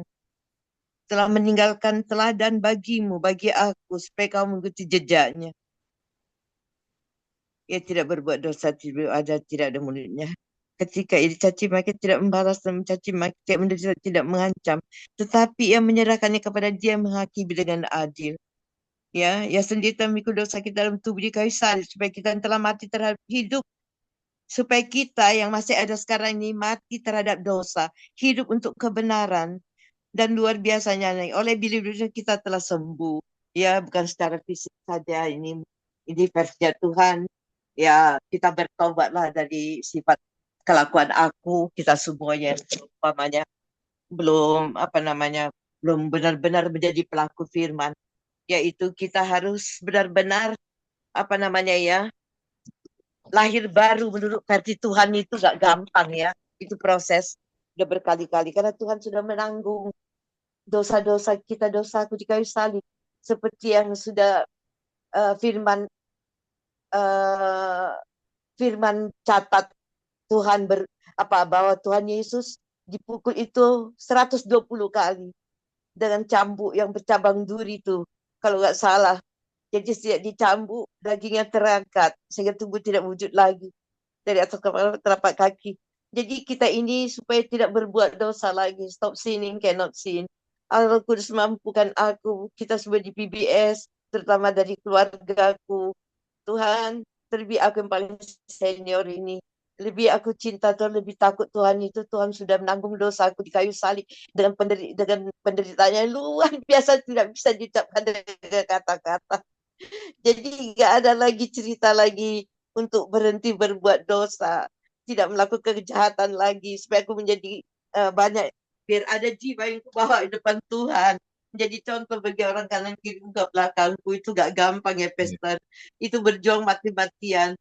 Jadi harus supaya aku benar-benar menjadi sungguh-sungguh menjadi warisan iman di keluargaku, menjadi tiap doa di PBS karena aku paling senior. Itu gak gampang. Jadi aku harus lebih takut lagi Tuhan lagi. Betapa besarnya kasih karunia Tuhan Yesus, ya Allah yang mengosongkan diri menjadi manusia rela setia sampai mati di kayu salib, menyerahkan tubuh darah nyawa untuk tebus dosaku, dosa kita semua manusia di muka bumi ini. Jadi berjuanglah mati-matian untuk itu ya, supaya aku dapat menjadi pelaku firman. Itu bukan yang kuat gagahku, Allah Roh Kudus sanggup menolongku. Dialah penolong kita yang setia. Jadi hanya Roh Kudus yang memimpin aku supaya 24 jam hidup suci, hidup kudus. Tanpa takut akan Tuhan, aku tidak dapat melakukannya. Tanpa pertolongan Roh Kudus, tidak satu pun saya dapat melakukannya. Allah Roh Kudus sanggup menolongku. Dia Allah yang setia, sama seperti Tuhan Yesus. Ya, aku juga harus pikul salibku, menanggung, karena Tuhan sudah pikul salibku di kayu salib, sehingga dia mati secara tragis dari atas kepala telapak kaki, dipaku di kayu salib. Padahal dia yang punya langit bumi, aku diciptakan hanya dari debu. Tapi Tuhan karena begitu besar kasih akan kita di dunia ini, sehingga berdasarkan dia setia sampai mati. Kalau aku harus setia menjadi pelaku firman. Itulah yang nomor satu, jadi terang bagi banyak orang sekitarku. Jadi aku bukan lagi hidup main-main di akhir zaman ini, terlebih usiaku ini. Aku berjuang mati akan hidup suci, hidup tidak berbuat dosa lagi. Jadi aku harus benar-benar seperti Kristus, kata firman. Hendaklah kau makin mirip seperti Kristus, sempurna seperti Bapamu di surga, karena Bapamu adalah Allah sempurna. Jadi harus berjuang mati-matian itu, Pastor Kemal, supaya hidup suci lebih kudus lagi. Makin rajin aku dalam baca firman, merenung, melakukan, makin rajin berdoa. Amin. Terima kasih Mami, luar biasa ya. Jadi memang kita harus berjuang ya. Perjuangan kita juga perlu Tuhan Yesus juga gitu. Kita nggak bisa berjuang sendiri. Harus Tuhan yang bersama-sama dengan kita untuk apa? Untuk menyelesaikan pertandingan iman kita ini, sehingga kita kelak akan menjadi pemenang. Artinya apa? Bukan dengan kemampuan kita, tetapi pekerjaan Kristus. Oke, silakan next Ibu Fani.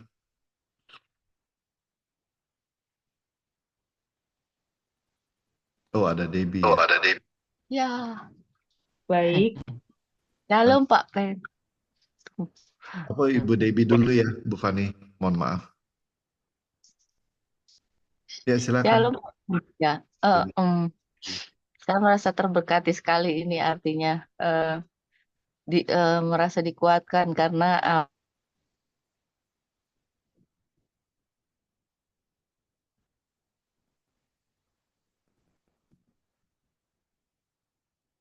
Hilang suaranya. Mohon maaf. 1, 2. Putus-putus, Dep. Coba lagi, Dep.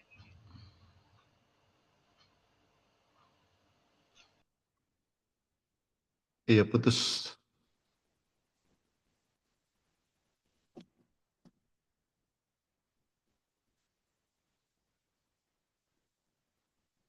Nggak kedengeran? Memang signalnya suka gitu, nggak apa-apa. Bu Fani aja dulu, Pastor. Oke, Bu Fani dulu aja ya. Nanti Baik. Bu Debbie nanti. Oke, silakan Bu Fani. Baik, kalau dari saya yang untuk konteks hari ini ya, saya soalnya suka orangnya bicara tuh tentang konteks dulu.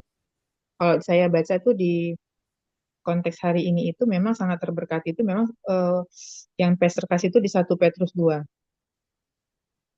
Di 1 Petrus 2 yang ayat 24 atau 25 itu benar konteksnya di situ. Kalau yang saya dapat ini, saya tuh selalu memang dari dulu sih, tapi yang lebih-lebih tuh terakhir-terakhir ini gitu. Saya membayangkan gitu, hanya satu pribadi yang benar-benar mau mati buat si Elizabeth Fanny yang penuh dosa yang nggak jelas itu, dosanya banyak banget. Tapi dia mau gantikan saya yang harusnya saya mati binasa, apa ya, mati kekal ya gitu. Tapi karena kasihnya, jadi cuma karena kasih karunia gitu, dia tebus kita. Dan saya membayang gini, satu-satunya pribadi gitu, Allah kita ya, Tuhan kita Yesus Kristus, Allah Tritunggal itu, satu-satunya pribadi yang mati bisa bangkit gitu. Saya nggak bisa bayangin juga, kalau sampai peristiwa itu tidak seperti yang, kita tahu itu semua sudah dirancangkan dari sebelum dunia dijadikan, tetapi yang saya terkagum itu bahwa gini, amazingnya itu, agak mungkin nggak tahu ya, agak beda sama yang lainnya, saya gini, pribadi yang mau mati buat aku, dan buat semua orang berdosa, gantikan aku. Dan yang luar biasanya dia mati, dia bangkit itu buat aku supaya aku tuh saya itu matinya nggak apa tidak mati kekal. Karena kalau mati kekal itu berarti mati binasa akan dicampakkan ke api neraka gitu. Tapi karena adanya kasih karya keselamatan di kayu salib itu yang mati buat kita jadi bisa hidup.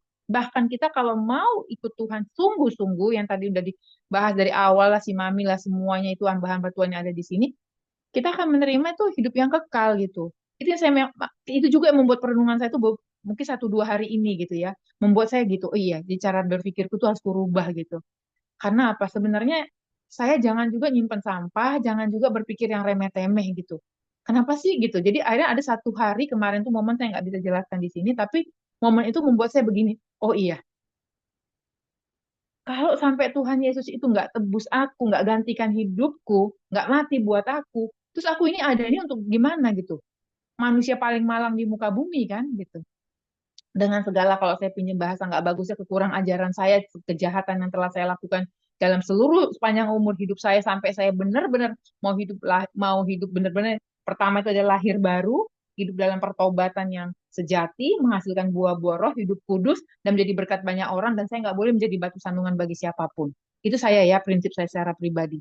Karena itu Tuhan udah mati untuk itu gitu loh. Dia mati untuk itu. Jadi kesempatan ini jangan kita nggak gunakan gitu loh Pastor maksudnya. Karena ini udah kesempatan kita terakhir, ini udah last apa ya, last minute kita gitu kan, ini udah hidup di akhir dari akhir zaman, udah last minute kan kita ini. Jadi udah Tuhan udah mau mati buat kita akan peringati beberapa hari lagi. Betul memang, setelah itu what next gitu benar, tapi kita harus benar harus memperingatinya gitu. Supaya apa? Supaya kita tahu kita ada itu karena kasih karunia gitu. Karena kalau kita nggak memperingati itu dengan cara yang benar, benar ya maksud dalam tanda petik benar sesuatu versi Tuhan, kita nggak akan pernah menghargai karya keselamatan itu, khususnya saya aja lah gitu. Tapi kalau saya mau belajar ya, Pastor, saya katakan saya belajar untuk benar-benar gitu loh, bahwa memperingati ini memperingati yang sungguh-sungguh loh, gitu. Kalau kita merayakan Paskah itu momen yang paling luar biasa juga. Tapi kalau tidak ada kematian itu, kita memperingati wafatnya Tuhan kita Yesus Kristus saat tanggal 18, kita nggak ada di hari Paskah gitu loh, Pastor. Karena hari Paskah itu yang tadi Pastor katakan, dia mau mati gantikan kita, gantikan dosa kita, supaya kita memperoleh hidup, bahkan hidup yang kekal. Bahkan hidup dalam segala kelimpahan, dalam tanda petik, kelimpahan segala rohani. Itu satu poin yang saya dapat. Kedua yang saya sangat terberkati adalah gini. Tadi Pastor membahas gitu, tidak banyak orang mau memberitakan hal-hal yang seperti ini, jujur. Berbahagialah karena kamu dianiaya karena namaku dengan nama karena Kristus. Itu nggak banyak. Itu saya akui, Pastor. Karena jarang sekali itu berani dikatakan. Saya juga hanya menerima itu mungkin dari 2-3 hamba Tuhan yang benar-benar Tuhan pakai mau memberitakan hal-hal yang seperti ini. Karena saya tuh sempat berpikir dulu, kami ada diskusi juga di keluarga bahwa sedih banget ya kalau hal-hal yang rohani itu diselewengkan gitu ya. Kita bicara dalam tanda petik ya. Karena menyeleweng itu bukan fisik aja. Secara rohani aja rohani bisa diselewengkan. Jadi bukan Injil yang murni lagi, tapi Injil yang sudah dipermoi, segala-segala apa ayat itu dibawanya. Jadi jadinya untuk kayak kemakmuran gitu. Saya nggak anti kemakmuran loh ya. Saya bukan orang yang nggak mau hidup juga cukup. Saya senang kalau Tuhan memberkati kita dengan lebih kan. Kita jadi berkat bagi banyak orang. Tetapi kan inti kita ikut Kristus itu dengan kematiannya ini kan bukan di situ. Jadi janganlah tadi saya terberkati Pastor, kembali ke Injil yang murni, kerancangan Tuhan yang semula atas hidup kita karena kita kan sudah dipilih, sudah ditentukan dari semula dunia belum dijadikan. Nah, kita akan dibawa kan untuk hidup dalam kebenaran terus hidup yang kekal.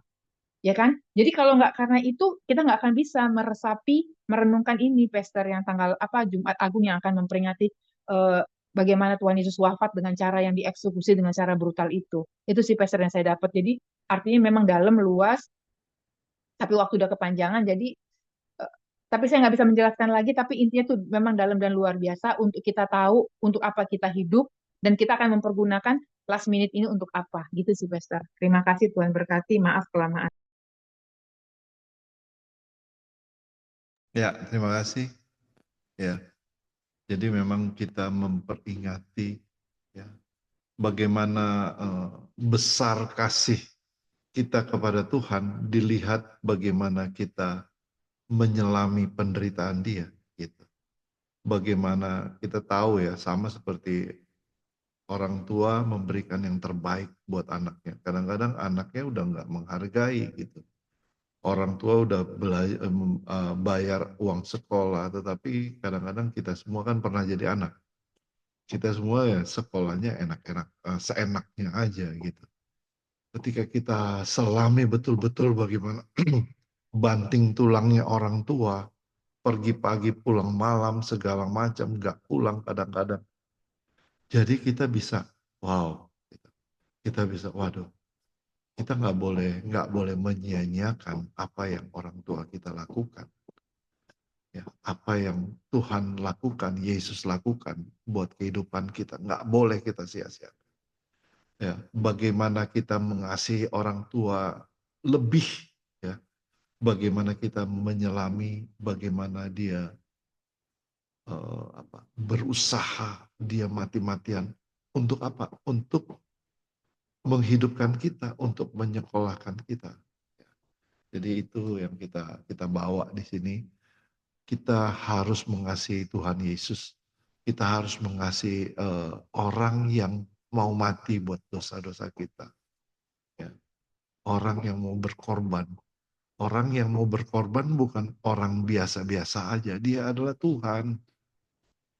Dia adalah yang menciptakan kita semua. Tapi dia mau berkorban. Itu satu hal yang luar biasa. Kalau kita lihat pengorbanannya dia itu melebihi segala pengorbanan yang ada di dalam dunia ini, di dunia ini. Bagaimana dia disiksa. Kalau kita lihat nonton di Passion of Christ itu, wow. Oke, terima kasih. Ada Bu Debbie nggak ada? Kita Ada Debbie. ada ya? Oh, oke, silakan Bu Debbie terakhir.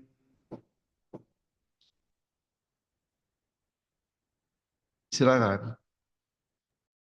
Maaf ini aku punya sinyal agak timbul tenggelam. Ya, Pak. Ya, it's okay. Nggak apa-apa. Oke. Saya mendapatkan satu apa hikmat baru ya. Karena eh, zaman sekarang itu mematikan daging amat sangat sulit gitu. Keinginan daging. Jadi saya terima firman tadi itu, Tuhan mengharapkan kita bisa mematikan dari yang firman yang mengatakan judulnya yang apa tadi tuh, yang mati menghidupkan ya, Ya, kematian yang menghidupkan. kematian yang menghidupkan ya, itu artinya kematian daging. Kalau kita enggak, daging kita enggak kita matikan, kita akan sulit kita hidup oleh roh ya, susah. Karena kalau padahal sebenarnya kalau kita hidup oleh roh, segala sesuatu permasalahan persoalan hidup itu eh, dapat dijangkau gitu ya. Karena memang itu kan pertolongan Roh Kudus ya. Banyak yang saya perhatikan ya, dulu juga saya berpikir saya dengan kepintaran saya gitu ya. Jadi dengan kemampuan saya bisa melaksanakan banyak hal. Sementara eh, daging itu tidak pernah saya saya usahakan untuk bisa saya matikan. Jadi walaupun eh, persoalan itu persoalan yang walaupun yang bisa saya lakukan tapi tidak tepat guna, banyak yang salah sasaran gitu. Tapi kalau kita minta pertolongan Roh Kudus, itu lebih tepat guna dan tepat sasaran. Yang saya terima itu aja. Jadi mematikan daging itu sangat perlu untuk zaman sekarang karena eh, godaan-godaan iblis untuk menjatuhkan iman kita itu sangat besar, bahkan berlipat-lipat kali ganda karena mungkin karena Tuhan sudah mau dekat datang gitu. Itu banyak orang-orang beriman yang termasuk saya gitu, dulu tidak memahami itu gitu, untuk mematikan daging itu supaya kita bisa eh, hidup oleh roh gitu. Itu aja Pak. Terima kasih. Terima kasih Bu Debi. Ya, ini perspektif agak berbeda lagi ya. Ya, kita belajar makanya di dalam Bible study, pray and Bible study, lihat dari berbagai perspektif. Tadi kita lihat perspektif bagaimana Yesus mati. Ya, Yesus mati. Ya, dalam perspektif yang diberikan Ibu Debi tadi, kita harus mematikan daging kita. Ya, saya setuju gitu. Matikan daging kita supaya kita boleh hidup di dalam Roh Kristus. Ya, kita nggak bisa hidup di dalam dua alam ya. Di dunia tetapi rohani oke. Ya, memang secara manusia di dunia ini kita memang lakukan itu. Tetapi kita mesti pilih putih-putih atau hitam gitu. Ya, kalau masih bermain-main sama dosa ya dosa aja dulu gitu.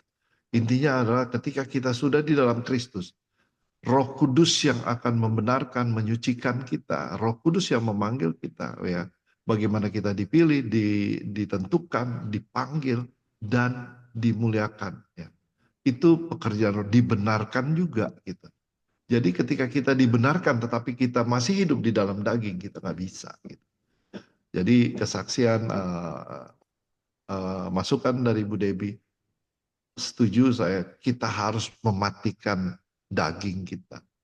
Ya, kedagingan kita tahu di Alkitab bagaimana kita harus hidup di dalam roh dan kebenaran. Terima kasih. Oke, kita sudah mencapai di penghujung waktu. Kita tutup dalam doa. Makasih buat semua masukan. Aku lagi. Kenapa, Mami? Terima kasih. Ya, ini Mami mau nambahin. Oh, boleh, silakan. 1 Nggak menit. tahu tadi dia bilang masih ada yang belum semua. Oke. Tapi maaf itu Pastor Kemal. Nggak Tadi apa-apa. sebenarnya saya masih ada mau diskusi mengenai firman yang luar biasa ini ya. Ini mengenai kematian Tuhan Yesus ini luar biasa bagi hidup kita, bagi hidupku, terlebih aku orang yang dulu mungkin setitik pun belum pernah menyenangkan hati Tuhan yang di masa mudaku mungkin. Ya, jadi tadi sebenarnya saya masih mau banyak sharekan lagi, tapi Lisa sudah dimatiinnya karena dia takut mami panjang kali kadang bolak-balik saya ulang-ulang. Mungkin karena usia kali saya masih muda ya, Pastor Kemal. Tapi saya Amin. harus bersyukur sama Tuhan ya. Daripada dalam usia gini saya banyak tidur-tidur. Ini enggak. Saya harus nomor satu fokuskan seperti kata Pastor seperti kata Ibu Weni ya. Jadi hidup jangan aku buang-buang, jangan the wasting time. Fokuskan Tuhan Yesus di atas segalanya. Karena hidup matiku ditentukan oleh Tuhan Yesus yang luar biasa mau mati bagiku gitu loh. Tapi sekarang iPad saya itu Pastor Kemal sudah habis apanya. Jadi saya nggak bisa baca lagi. Padahal saya banyak mau sharingkan sampai 2 Petrus 2 Petrus berapa itu terakhir itu bagi semuanya, bagi Allah segala kemuliaan puji syukur itu karena harus kita menjadi apa namanya ya hidup sama seperti Kristus 100%. Aku harus benar-benar lahir baru, hidup baru yang versinya Tuhan yang seperti apa namanya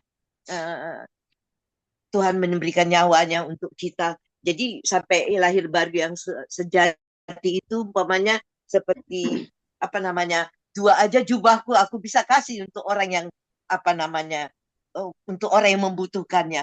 1 piring pun nasiku tapi aku harus bisa kasih sama orang miskin. Bukan dengan perkataan perbuatan yang tulus ikhlas seperti Tuhan Yesus. Dia itu harus punya buah-buah roh ya. Penuh dengan kasih, sukacita, damai sejahtera, kesabaran, kemurahan, kebaikan, kalau 9 buah-buah roh harus dimiliki. Jadi aku harus lahir baru seperti Kristus apa namanya sampai diserahkan nyawanya. Aku ini apa? Cuma manusia biasa yang dari debu dari ketinggian terjadikan. Apa yang sudah kulakukan untuk Tuhan supaya aku menjadi membawa jiwa supaya orang lihat bahwa si Mami Eltina ini benar-benar dia punya Tuhan Yesus itu ada yang hidup ada benar ya. Hidupnya itu lebih daripada orang nggak mengenal firman. Tapi dia mengenal firman, katanya firman itu kebenaran. Yaitu ada yang hidup hanya Tuhan Yesus, sudah hidup seperti Yesus apa tidak? Nah itu. Jadi tapi mungkin aku belum di situ ya, Pastor Kemal. Tapi aku berjuang mati-matian supaya aku sempurna seperti Bapa di surga. Itulah yang mau aku sampaikan. Jadi berjuanglah mati-matian, saling mendoakan kita ya, Pastor. Ya. Siapapun kita di PBS. Karena bukan lanjut usia yang amin, tapi orang yang dewasa rohani, bukan dewasa umur. Ya. Jadi jadilah aku pelaku firman yang benar-benar seperti Kristus, supaya aku mirip seperti Kristus, sempurna seperti Bapa di surga. Aku mirip seperti Kristus, sempurna seperti Bapa di surga. Supaya aku layak menjadi anggota surah roh yang terpecah hidup dalam bagi selama. Supaya aku menjadi berkat jadi saling dia samarkan Allah Kudus sempurnakan hidupku. Sebelah hidup kami semua yang di PBS, yaitu menjadi pelaku firman. Itulah yang goal seutuhnya. Jadi itu hanya semuanya pun kita lakukan baik, mau digoreng di apa itu belum bisa kita balas seperti Tuhan. Terima kasih Tuhan Yesus. Hanya itu aja Tuhan. Saya sudah tambah gugup, Pastor, maaf ya. Tuhan Yesus berkati menjadi pelaku firman. Aku sebetulnya menjadi pelaku firman yang supaya aku bertobat, pertobatan sejati seperti Kristus, yaitu apa namanya balas kejahatan dan kebaikan, berdoa bagi orang menyayangiku. Yaitu pelaku firman lah. Allah Kudus mampukan Amin, amin, amin, hanya dalam amin, nama Tuhan amin, Yesus. amin, Terima kasih. amin, amin, amin, amin, amin. Mami yang masih muda, Mami bilang. Mami yang masih muda, berarti kita ini ABG semua. Masih bayi-bayi kalau Mami masih muda. Oke, terima kasih. Kita tutup dalam doa Ibu Weni. Silakan. Terima kasih semuanya sudah ambil bagian dengan memberikan masukan. Semakin kita mengupas luar biasa makna dari 1 Petrus 2:24 ini. Kita mau tutup dalam doa. Bapa di surga, terima kasih. Tak putus-putusnya dan tak puas-puasnya kami mengucap syukur karena karya keselamatan, karya penebusan yang sudah Allah rencanakan dari semula sebelum dunia ada buat kami semua orang-orang yang berdosa yang semestinya kami ini mengalami kematian secara kekal, tapi karena kasih karyamu yang mati di kayu salib yang akan kami peringati nanti, kami memiliki satu pengampunan, kami memiliki kehidupan, kami memiliki pemulihan hubungan yang benar dengan Allah. Kami bahkan Engkau sudah juga memberikan bukan hanya kesembuhan fisik, tapi juga mencakup kesembuhan rohani, pemulihan hubungan kami dengan Engkau. Tuhan, biarlah firman yang kami dengar, kami renungkan pada pagi hari ini sampai malam untuk kami bisa lakukan, kami ekspresikan dalam kehidupan kami pada menjalankan aktivitas kami hari ini untuk kami bawa Tuhan apapun yang kami lakukan, kami mau menyenangkan Engkau apapun yang ada dalam pikiran kami mau kembalikan semuanya Tuhan untuk kemuliaan nama-Mu. Biarlah kerinduan hati kami ini bisa selaras dengan kerinduan Engkau, dengan makna tujuan kami ada di dunia ini. Biarlah kami terus Tuhan dimampukan dengan pertolongan Roh Kudus untuk berani menyampaikan Injil, menyampaikan berita baik kepada orang-orang yang belum pernah mendengar atau orang-orang yang sudah mengalami kesalahan dalam mendengar. Kami menyerahkan semuanya ini, berikan hikmat kepada kami untuk menjadi pelaku akan kebenaran firman-Mu. Terima kasih Tuhan, hanya di dalam nama Yesus kami berdoa dan mengucap syukur. Amin.